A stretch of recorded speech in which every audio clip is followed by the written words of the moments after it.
mga langga, ako nga pala si Jo. Kasalukuyan, nandito ngayon sa New Zealand. Nagbabakasyon po ako dito. So, habang nagbabakasyon ako, nandito ako nagbibisihan sa garden sa may-ari ng bahay na tinitirahan namin ni tatay. So, ito nga pala ang bahay ni Ate Myrna. Shout out. At ito na pala ang napakaganda niyang garden. At ginawan ko ito ng film kasi, ayan nga, napakaganda ng mga flowers. Going to bloom na ang mga roses niya. So, ayan, napakaganda talaga at super init ito guys. Grabe talaga, ang init at napakagandang tanawin ng garden niya talaga. Ma-amaze ka talaga sa mga flower. So, lalo na rin pag nag-bloom na itong mga rose niya. Sa ngayon, kasalukuyan ay spring. So, spring pa lang, parang summer na. Kaya ito naman, ang mga malaki niyang garden. Napakaraming grapes. Ayan. Yung grapes naman, summer ang ano nito. So, next year, ano na siya, bunga na rin. Kaya aayusin ko ang sandayan niya para mayroon siyang mapaglagyan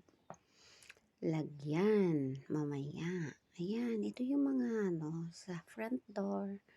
Ayan, konting ano lang naayos ko para mayroon namang ano. Ayan, ito naman yung sa harapan ng aming kwarto. Kaya dyan ako nag-vlog pag nagla-live ako, dyan ko tinunoon yung camera. So, ayan na nga si Inday, nag-prepare na ng mga sandayan. Kasi para dyan gagapang yung grapes. Kaya nilagyan ko, kaso lang, laging sinisira ng mga bird. Pinapatungan nila. Paano naman kasi? Wala namang kabuhay-buhay yung sandayan ko, o diba? Kasi nga, gawa naman na kung saan ako naghanap ng mga matitibay na kahoy, mga loves. Wala akong mahanap eh. Hindi nga tayo taga rito. O diba, wala tayong mahanapan kung ano lang yung pwedeng makita ko na pwedeng pagdugtungin. Yun na lang ang ginagawa ko. Kaya ayan, inuumpisahan ko na ngang ayusin. So, sa kasalukuyan, ayan na, boboang na ako sa kakaisip kung anong ilalagay ko. O kaya, may nakita naman ako dyan na kung mga ano-ano yung mga nakatisok dyan sa mga fiance ni ate. Ayun na rin ang ano ko. Grabe talaga ang init dito. Pero ang lakas ng hangin at ang lamig ng hangin. So, ayan na nga. Binobonot ko na guys yung ano, nakatirik na anuhan ng rose din. Pinagtirikan ng rose. Ayan, titatanggal ko na nga para gawin nating pang poste niya. Ayan, grabe ang taba-taba ko guys. Mukha na akong dambuhala. Ang dami ngang nagsasabi na ako'y juntes na. Kaya natatawa na lang ako. It's a blessing din naman, di ba? Kung tayo ay magkaroon. Pero wala. Zero pa rin guys. Kaya ayan, dito na lang ako mag-abala habang wala pa si tatay. O, diba? Kasi nagbisibisihan din siyang tumawag sa kanila. Hindi niya ako tinulungan dyan. At ako lang talaga mag-isa ano. Kasi, ayan, nalalaglag na yung shorts natin. Diba? Hindi ko na kasi alam kung anong gagawin ko talaga dyan. At walang pangtali. Kaunti, may pangtali naman pero yung mga straw lang din na mga ano, tali-tali sa cake, ganun. Or yung mga, alam nyo ba yung mga tinatali sa cake, mga love? O yun ang pinagtatali ko kung ano lang.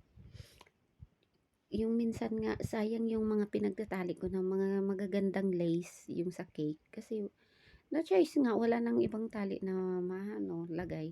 Kaya yan, pinag-abalahan ko yung itatali-tali.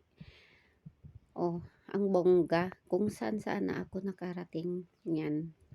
Maghanap ng tali.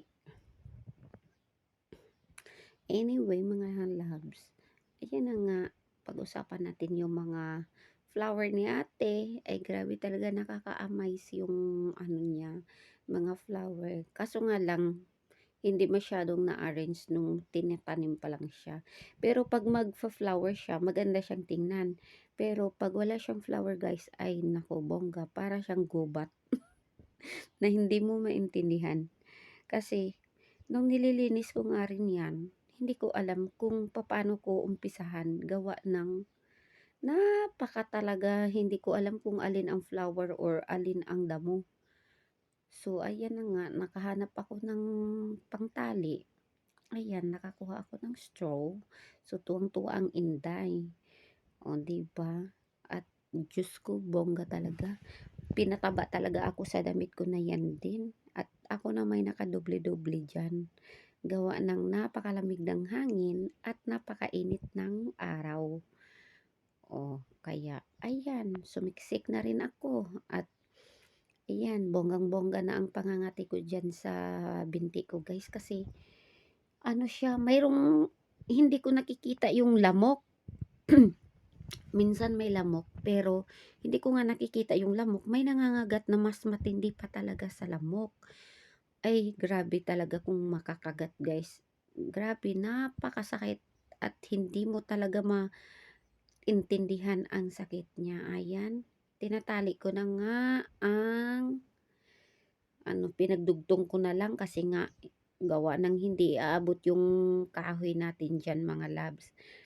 Kaya yan, pinaghirapan ko yung tali-tali at saka kinaumagahan ay patungan lang ng mga kung ano-ano, mayroong may musang, yung mga pusa, or yung mga seagull, or dove, papatong sila dyan. Kaya, ayan, na ano din, nabagsak din. Kasi nga, hindi maganda yung pagka-ano din natin. Gawa nga walang matibay na, walang matibay na pundasyon. Kasi nga, pero iyan, tinali ko na talaga na siya ng bongga. So, sa awa ngayon, hindi pa rin naman siya nabagsak. Pero yung sa iba na sa gitna, ay nabagsak talaga siya pagpatungan ng mga malalaking ibon. O, diba? Kasi ang dami talagang ditong dove. Maraming seagull, maraming wild duck.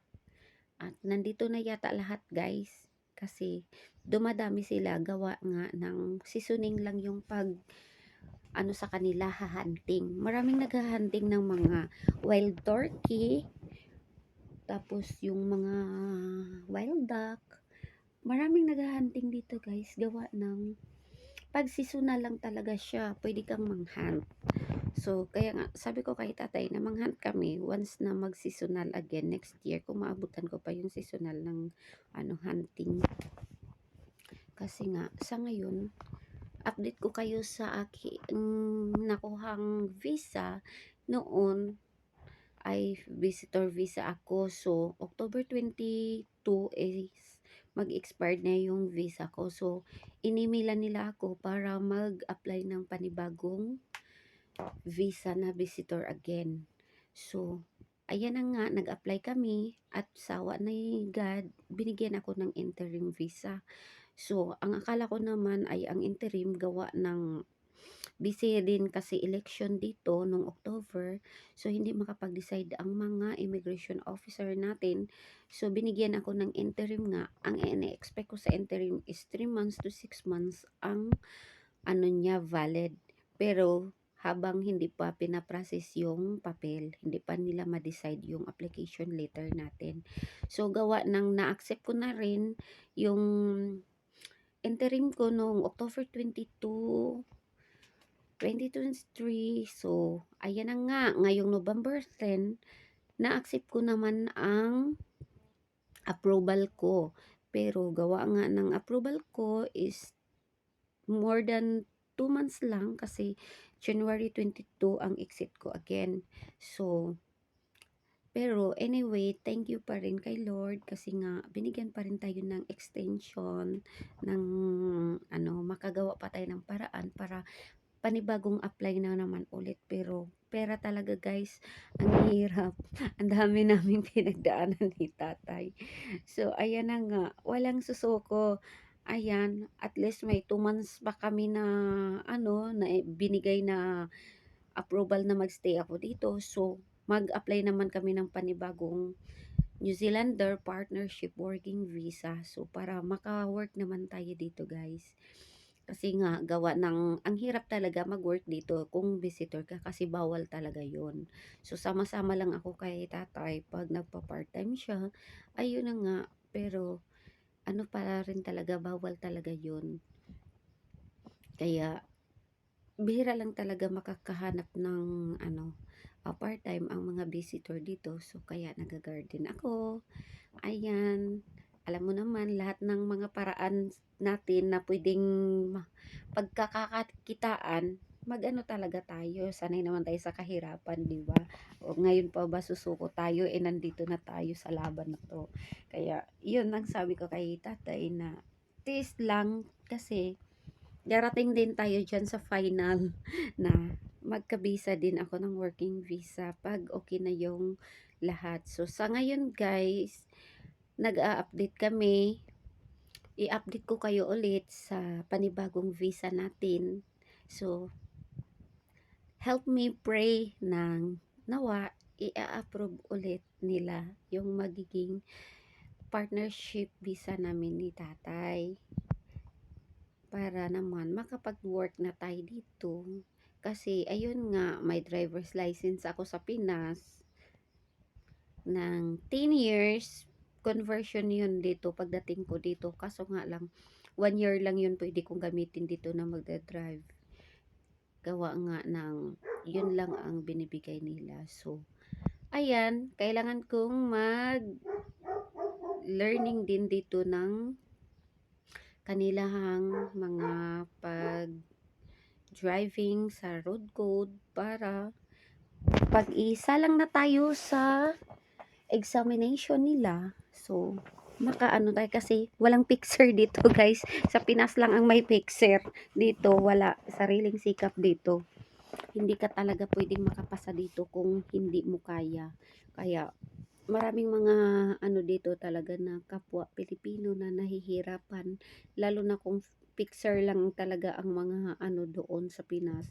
Pagdating dito at medyo hindi naman tayo lahat talaga na ano, ay amidado nga ako, bobo talaga ako. O di ba, lakas naman ka bobo. Bobo talaga ako pagdating sa mga ka-Englishan dito, guys. Ay, Diyos ko. Grabe, hindi mo maintindihan. Nakakaloka yung lalo na sa mga road code. Doon ako na ano. Pero mayroon naman silang mga internet na online sa AA nila, online na mga questions. Yun lang. Kailangan mong pag-studyhan. Pero kung mahina ka talaga sa memory, yun lang ang kawawa ka. Kasi hindi mo matandaan yung mga answer nila kung mahina ka sa memory. Kaya ako, dahil ang aking memory ay parang unti-unti na ring kinakalawang mga loves. So, inaano ko na lang din talaga na sinusulat ko kung bawat ano yung right answer, tapos i-memorize ko na lang. At yun, tatandaan ko na rin pag nasa road drive naman ako, yun tinatandaan ko talaga kung anong dapat gawin. Kasi yun naman talaga dapat ang ano mo. Hindi katulad sa Pinas na mga easy-easy lang talaga kasi restless talaga yung mga ano natin, ibang drivers diyan. Hindi sumusunod sa mga road code. Eh dito bawal kasi maraming kamera at mahal ang fine dito, mga labs, kung mahuli ka. Kaya talagang todo ingat talaga dito sa pagmamaniho ng sasakyan pag ikaw ay mahuli ng pulis or kaya makita kanilang kung kunwari ang speed ay 100 tapos nagda-drive ka lang ng 80, ifo-fall over ka nila guys kasi abala yun sa mga sumusunod sa iyo, magkukos ka ng traffic or disgrasya. Kaya ipo-fall over ka kung may pulis or may camera, shot ka sa camera at sa mailbox mo ay andun na yung fine mo. Doon ka na nga magbabayad ng mga fines. Magulat ka na lang na puno na yung mailbox mo sa mga fines.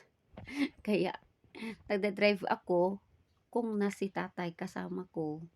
Yun, maglakas loob akong mag-drive. Kasi nga yung lisensya natin ay restricted. Kailangang maka-drive ako kung may full license holder na nandito sa New Zealand ang kasama ko. So, ayan, kaya hindi ako naglalakas loob na mag-drive pag wala si tatay kasi nga gawa ng visitor lang din ako, mahirap yon. At baka maka-fine tayo ay naubos pa yung ano natin kapirahan pag sa mga fine-fine lang. Ayan na, nagyaw-yaw na ang Inday. Kaya to the max naman talaga. At kung ano-ano na ang napag-usapan natin guys. So, for the next video, update ko na lang kayo kung ano na nga ba ang takbo ng ating ring visa. So, ayan. Grabe, hindi ko na alam kung anong gagawin ko dyan. Talagang ikot ng ikot ako sa bahay para ano, kung nagtaka kayo naka-steady lang yung camera ko dyan, ay talaga naka-steady lang yan kasi sinabit ko yan dyan sa gilid ng flower pot. Inanano ko siya dyan, isiniksi ko siya para hindi siya malaglag kasi gawa ng ang lakas ng hangin. So, ayan na nga, malapit na tayong matapos. Pero naghahanap pa rin ako ng mga kung ano-anong stick. Ay katibay naman sa paghahanap ng mga stick. O, ayan, lagay natin. Tapos, patungan niya ng seagull. Ayan. Kasi nga, gawa ng may malaking pine tree dito. Dito nagtatago ang seagull at saka wild duck, guys. So, ayan, konting tali. Ganun lang. So, sa ngayon, nagbabakasyon sila ni ate sa Pilipinas. So, hope na mag-enjoy talaga sila sa bakasyon nila kasi long year na rin sila hindi nakauwi simula nung namatay yung husband niya. So, ayan, gawa ng COVID din 2019, hindi na rin sila talaga nakauwi for a long year. Kaya, 4 years silang hindi nakauwi. Pareho sila ni tatay. Si tatay din 4 years nang hindi nakauwi. Mag 5 years na. So, kaya nga, sabi ko kay tatay na kung sakaling ma-okay na yung visa ko dito, saka na lang siya uuwi. Kasi nga, wala naman din siyang gagawin doon sa kanila. Wala namang gagawin doon sa atin dahil gawa nga, siya lang din yung ano talaga, todo kayod. So, kailangan talaga nating mabuhay sa bansang kung saan-saan tayo dadalhin ng kapalaran. Kaya, ayan na lang talaga. Ayan. Konting tiyaga-tiyaga para tayo ay makaabot sa patutunguhan. Ayan, grabe talaga guys. Ang laki ko talaga, promise. Inaakala ko nga rin ay ako ay mayroong dinadala. Kasi todo talaga ang taba ko. Grabe, mukha na akong balyena. Sinasabihan nga nila ako na ano talaga daw ako kasi mukha akong balyena. Kasi nung after naman ng medical ko, hindi ko pala nasabi sa inyo, nag-medical ako nung bago ako nagpasa ng panibagong application na visa. So, nag-medical ako, nakabayad ako ng 750 NC dollar. Grabe, ang mahal ng medical guys. Tapos, ang inapprove lang ng kapwa natin ay 2 months. Pero okay na rin yun kahit papano inapprove niya kaysa i-decline niya na 21 days lang, di ba? Pero nakakahinayang talaga kasi malaki yung nabayad namin sa medical, 715. Pero yun namang medical na yun, pwede pa namin yun magamit sa panibago naming partnership working visa. Kasi yung na medical natin guys is hiningian tayo ng general medical at saka general x-ray. Yun ang hiningi sa akin. So, doon natin nalaman na wala nga. So, thanks for watching mga love. Bye!